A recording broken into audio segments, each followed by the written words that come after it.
let's do a little Krustythebronco intro. 96 Bronco. Got this as a parts rig for a rock crawler I was building. Had a 351 in it, E4OD, and that would have worked great for a 94 Explorer that I had swapped 1 tons in. Started driving it to work and kind of fell in love with it, even though it's kind of a pile. But anyways, when I got it, it had stock axle, stock suspension, and rotten tires on the thing. So I put some 37s I had lying around. The wheel wells were already cut on the front, and drove it to work like that forever. Ball joints were good. The axle shafts were wore out, so I rebuilt the axle shafts, put part-time hubs on it, doing some mile marker numbers. Actually, I'm gonna switch you guys around, see if, no, that won't work, whatever. Yeah, so I put mile marker hubs on, slightly cheaper than Warren's. And then I ran into a buddy that got me a chassis that had a 4 or 6 inch Dixie pick lift on it. So I stole that off of it and put it on here. I really need to wash this. I plated and trussed both the axles and opened up the hole on the passenger beam to make sure the shaft wasn't contacting anything. Plated the front axle and trussed it, and put an ARB locker in it. You can see the heavy duty line coming out the top of it right there. Still need to get an air compressor and the solenoid hooked up, but that's in there for now. It's got 456 gears in the front. Eventually I'd like to do coilovers, longer radius arms with Heims on it to get rid of the bushing setup and make it a little stronger. Shock wise, it's just an old pair of Bilstein 7100s I had off of an S350 I used to run with some extended brake lines. It's got all new stainless brake lines in it. The rear I spent a lot of time on. So filthy.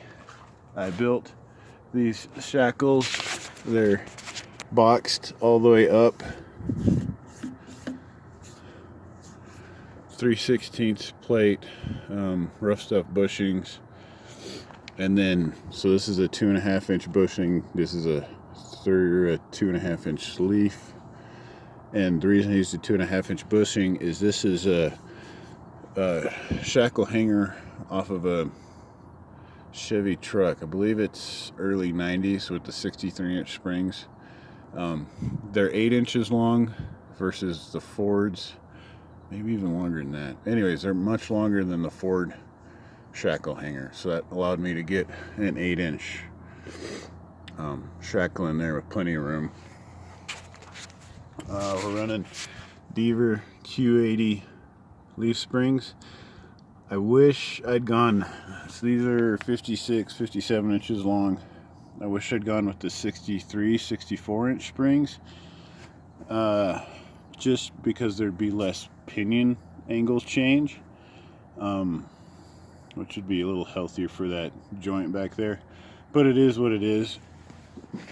These hangers, the stock ones, were rusted out, so, oh man.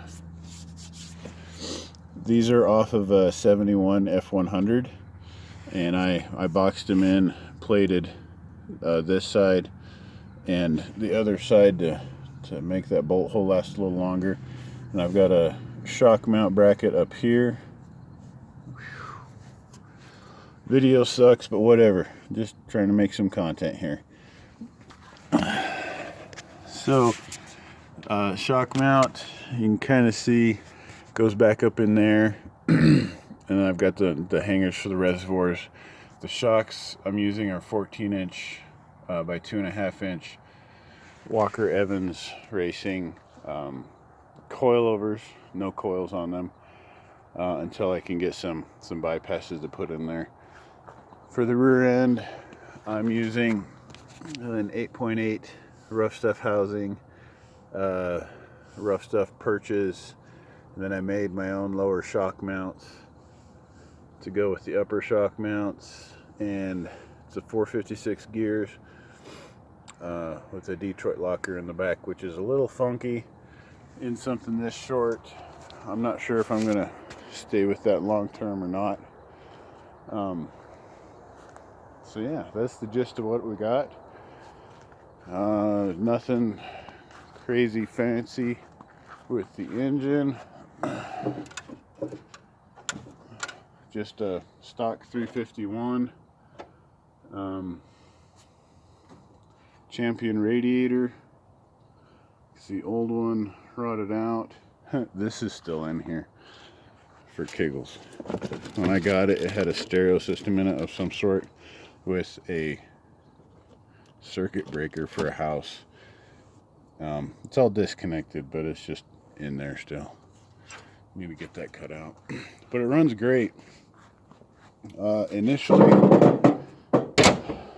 when I first got it, it had 355 gears on it, and I ran 37-inch tires, which it ran fine. 456s kind of make this a beast. It definitely has the power to do whatever it needs to, even in the mountains. I live in northwest Colorado, so you're climbing a lot of hills and doing all that. A good friend of mine, Mike Boyle, hooked me up with a tailgate for it.